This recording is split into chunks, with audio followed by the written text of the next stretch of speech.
আলহামদুলিল্লাহ, সেরা shopping complex সাভারে ইমরান তালুকদার বিপি ও নাজিম জেন্টস পার্লার দিয়েছে। তো তাদের জন্য সবাই দোয়া করবেন। এটার অবস্থান হয়েছে আপনার সাভারে শপিং কমপ্লেক্স লেভেল 4 লিফটের 3। আমরা ডিটেল ভিডিও দিব, এখন জাস্ট এগ্রিমেন্টের সিগনেচার। এখানে কিছু টাকা আছে, বাকি টাকা ব্যাংকে ওনারা লেনদেন করছে ব্যাংকে, আর কিছুটা ক্যাশ দিল আর কি, নাকি? মানে উনি আমাদেরকে হচ্ছে বিশেষ করে উনি অনেক হেল্প করতেছে। আর সাভার সেনা মার্কেট হচ্ছে ওইরকম জেন্টস পার্লার নাই, তো ভাবলাম কিছু তো একটা করতে হবে। তো সবাই যেহেতু দিচ্ছে, আমরা বাকি থাকবো কেন? তো এটা আমি আসলে ছোটভাবে দেখি নেই, আমি ভাবতেছি যে কাজে তো ওই হিসাবে কি দেওয়া। আমরা হচ্ছে সবকিছু ইন্টারভিউ সব ডিটেলস হচ্ছে আপনাদেরকে জানানো হবে কোথায়। এটা হচ্ছে আমরা পার্লারটা দিচ্ছি নবীনগর সেনা শপিং কমপ্লেক্স মার্কেটে লেভেল 4-এ লিফটের 3। আমরা ডিটেল লোকেশনের জন্য পার্ট বাই পার্ট ভিডিওতে বলে দিব। এখন আপাতত এগ্রিমেন্ট হচ্ছে, এই পর্যন্তই আপনারা দেখে সন্তুষ্ট থাকেন যে নতুন কিছু হচ্ছে কোলাবোরেশনে। তো ভাই হচ্ছে না বললেই না, দুজন কি পার্টনার?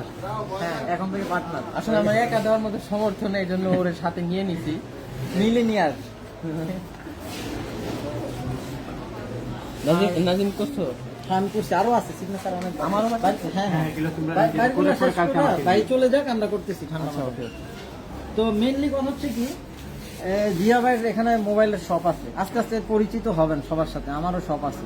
তো ভাইয়ের আর কি ছিল, হ্যাঁ জিয়া ইলেকট্রনিক্স না, জেট আর যাই হোক, এটা ডিটেল বাইরে হচ্ছে। আমরা বিষয়টা হচ্ছে এই পাল্লাটা মোটামুটি আমরা যতটুকু পারি ইনভেস্ট করতেছি, এবং হচ্ছে আমাদের হচ্ছে লুকও দরকার। মোটামুটি হচ্ছে হেয়ার, আমাদের এটা নাম দিচ্ছি হচ্ছে হেয়ার স্টুডিও। খুব তাড়াতাড়ি হচ্ছে এখানে যারা কাজ করবেন বা 4-5 জন লোক লাগবে হাইড্রো ফেসিয়ালের জন্য, প্লাস হচ্ছে হেয়ার কাট। হ্যাঁ, আমরা জবের ব্যবস্থা করতে চাই, আমাদের জব ক্রিয়েটর না, মানে 4-5 জনের কর্মসংস্থান হবে এখানে ইনশাআল্লাহ বেশি, ইনশাআল্লাহ। এবং হচ্ছে আমরা নিজেরা এখানে থাকবো। আমি একটা নিউজ দিই, সেটা হচ্ছে আমাদের এই আশুলিয়ার ভিতরে এরকম ভালো ফ্যাসিলিটি কম প্রাইজের ভিতরে ভালো জেন্টস পার্লার আমি দেখি না। যেমন আমরা এই চুল কাটানোর জন্য মিরপুর যাইতে হয়, তারপরে ইয়াতে যাইতে হয়, যমুনার ওদিকে যাইতে হয়, তো এখানে ধানমন্ডি যাইতে হয়। আশা করি এখন থেকে আপনারাও এখানে কাটাইতে আবার আশুলিয়ার মধ্যে এটা মনে সবচেয়ে বড় জেন্টস পার্লার হবে। প্রিমিয়াম হবে, বড় না স্কয়ারে হয়তো বা বড় করতে পারবো না, আমরা হচ্ছে কি মালিক দোকান, এটা কিন্তু ভাড়াই নেওয়া পজিশন বাইরের, বললাম তো বাইরের পজিশন কিনা আমরা তার থেকে। সবাইকে ধন্যবাদ, আল্লাহ হাফেজ।